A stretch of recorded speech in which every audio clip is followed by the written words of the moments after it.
दोस्त आज बतेबो बेलन से संबंधित क्षेत्रफल और शंकु से। ठीक है, 10वां के परीक्षा भी जल्द आ रहा है ने, काम देता हूँ। देखिए ये है शंकु। ठीक है, ये है शंकु। शंकु में ये बिचला सतह, ये जो है ये पृष्ठ सतह दो लिखल है। ठीक है, तो ये वक्र सतह इसको बोल सकते हैं या वक्र पृष्ठ। ठीक है, अब इस शंकु के सीढ़ी जैसन जो इस सीढ़ी जैसन जो तिरछे खिंचाल, सीढ़ी कैसे लगाते हैं तिरछे, इस सीढ़ी जैसन खिंचाल जो है ना, ये रेखा को बोलते हैं जनक रेखा।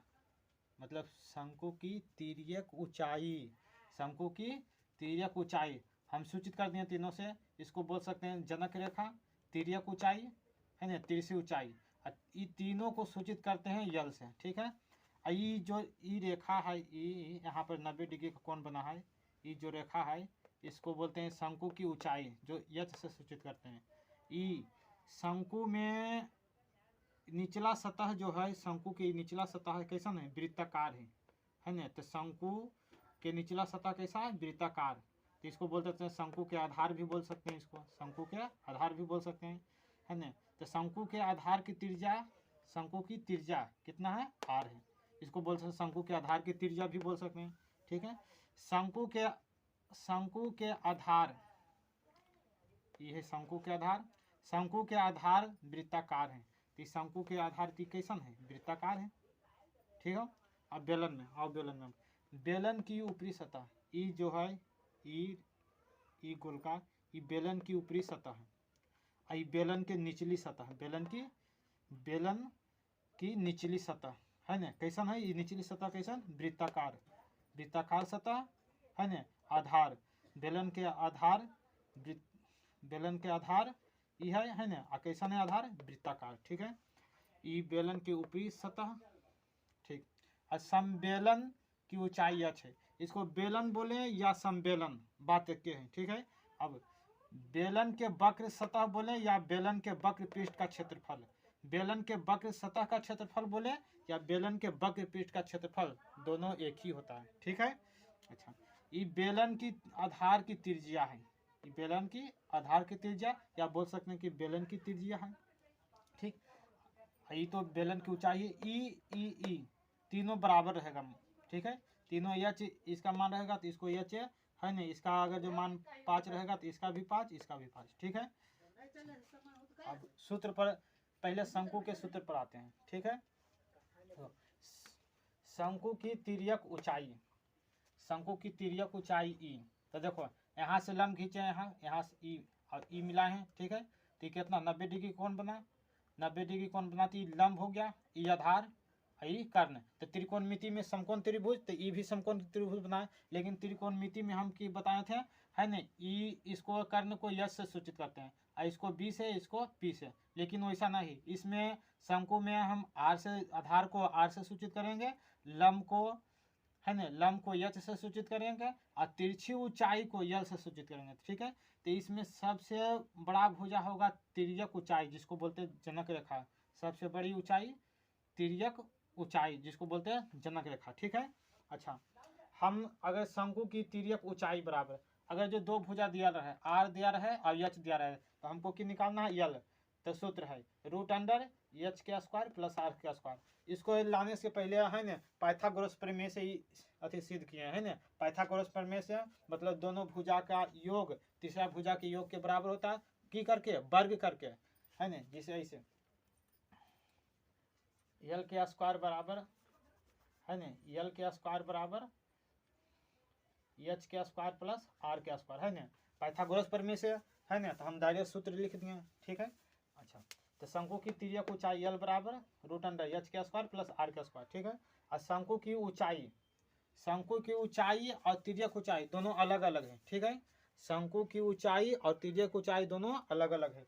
तो शंकु की ऊंचाई एच बराबर √अंडर एल के स्क्वायर माइनस आर के स्क्वायर। हम जानते हैं कि शंकु में तिर्यक ऊंचाई सबसे लंबी भुजा है, तो जब आर और एच जब निकालना है तो यल के हमेशा की रखना है प्लस में, यल के हमेशा की रखना है प्लस में। ठीक है, जब हम एक निकालें यल बराबर निकालें √अंडर एच के स्क्वायर प्लस आर के स्क्वायर, कहा कि ई पाइथागोरस प्रमेय की करता है एच के स्क्वायर प्लस आर के स्क्वायर दोनों के जोड़ के ई स्क्वायर के बदले की कहा है रूट अंडर है ना, तो दोनों के जोड़ के आर बराबर लगा है। ठीक है, तो शंकु की ऊंचाई एच बराबर रूट अंडर यल के स्क्वायर माइनस आर के स्क्वायर।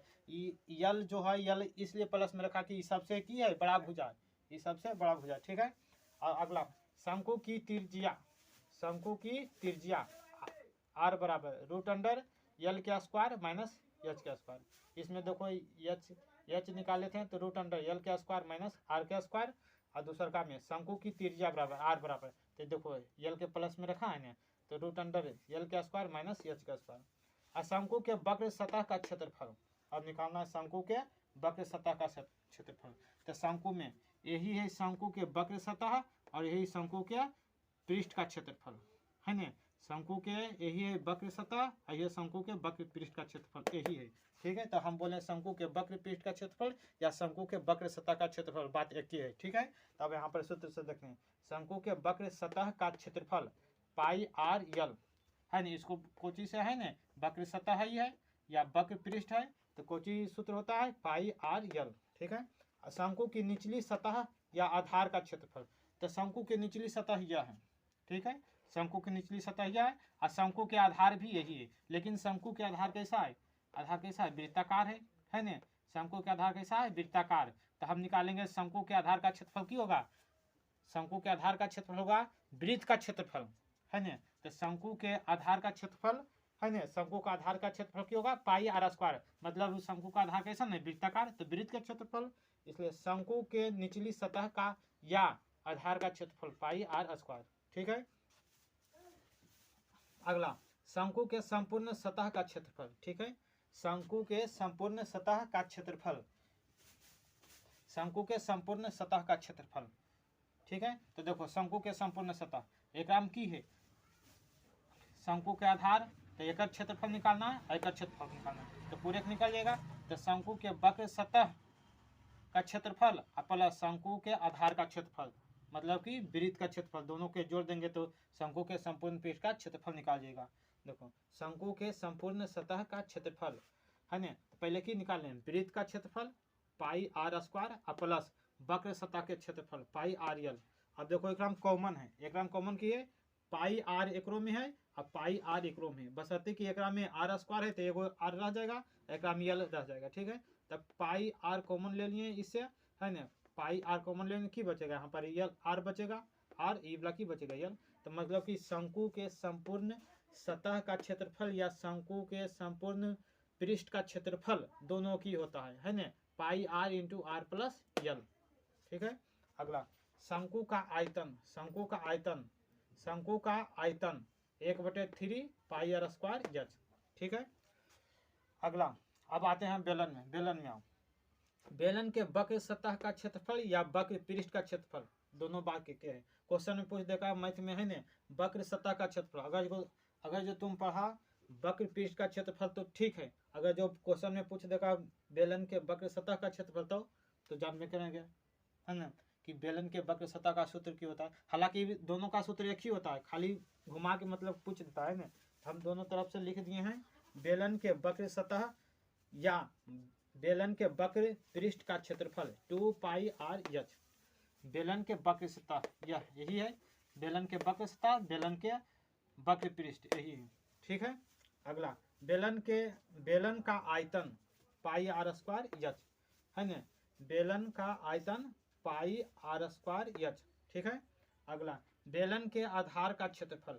अब देखो बेलन का आधार शंकु में भी आधार है और बेलन में भी आधार है, शंकु में भी निचली सतह है और बेलन भी की है निचली सतह, तो शंकु है ना, शंकु और बेलन दोनों में निचली सतह और आधार है।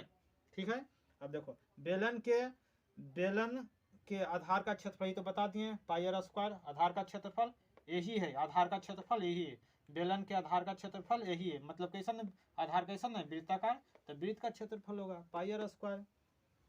बेलन के ऊपरी सतह का क्षेत्रफल, अच्छा बताओ बेलन के ऊपरी सतह का क्षेत्रफल पूछा है तो निचली कैसा है, निचली वृत्ताकार है तो ऊपरी वृत्ताकार है, तो बेलन की ऊपरी सतह का क्षेत्रफल की होगा पाई आर स्क्वायर, खाली घुमा क्वेश्चन पूछा है। अरे निचली सतह ई भी वृत्ताकार है, तो ऊपरी सतह ई भी वृत्ताकार है, बशर्ते कि बेलन में 2 सतह है और शंकु में 1 सतह था। एक में है ना ये निचली सतह, ऊपरी सतह तो है नहीं शंकु में, लेकिन निचली सतह है, लेकिन एक की 2 सतह है ना, कौन कौन है, ये निचली सतह और ऊपरी सतह, एगो थे वक्र सतह, एक तो एगो है वक्र सतह। ठीक है, अब देखो बेलन के निचली सतह का क्षेत्रफल पाई आर स्क्वायर है ना, तो बेलन के निचली सतह कैसा है, वृत्ताकार है, तो वृत्त का क्षेत्रफल पाई आर स्क्वायर, कौन नहीं जानता, बुतर वो जानता है ना, बच्चे से पढ़ा रहता वृत्त का क्षेत्रफल। अच्छा, अगला क्वेश्चन है, अगला है बेलन के दोनों सतह का क्षेत्रफल। ठीक है, बेलन के दोनों सतह का क्षेत्रफल अब बता देते हैं। तो एगो निचली सतह हुआ, एगो ऊपरी सतह। ठीक है, तो निचली सतह का क्षेत्रफल की होता है पाई आर स्क्वायर, और ऊपरी सतह का क्षेत्रफल की होता है पाई आर स्क्वायर। तो पाई आर स्क्वायर और प्लस पाई आर स्क्वायर दोनों को जोड़ देंगे क्या होगा, 2 पाई आर स्क्वायर, मतलब बेलन के दोनों सतह का क्षेत्रफल 2 पाई आर स्क्वायर। ठीक है, बेलन के दोनों सतह का क्षेत्रफल देखो हम लिख दिए, ऊपरी सतह का क्षेत्रफल और प्लस निचली सतह का क्षेत्रफल। ठीक है, pi r square plus pi r square plus 2 pi r square, एक ई और एक ई, तो 2 pi r square.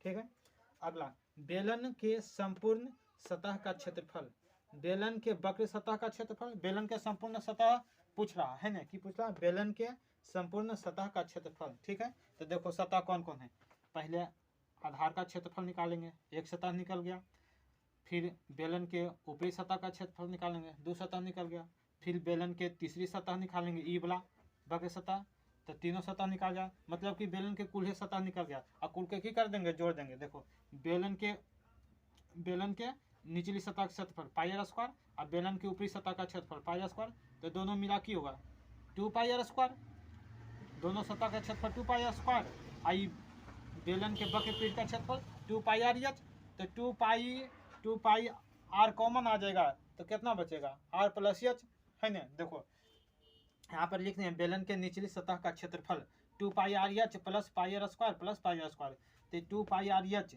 R H लिख दिए और प्लस 2 पाई आर स्क्वायर। ठीक है, तो 2 पाई आर कॉमन ले लिए हैं, 2 पाई आर कॉमन ले लिए हैं, तो उसके बाद की बचेगा एच प्लस आर है ना, ये बचा है 2 pi r into h plus r या आर प्लस एच, बात एक ही है बराबर।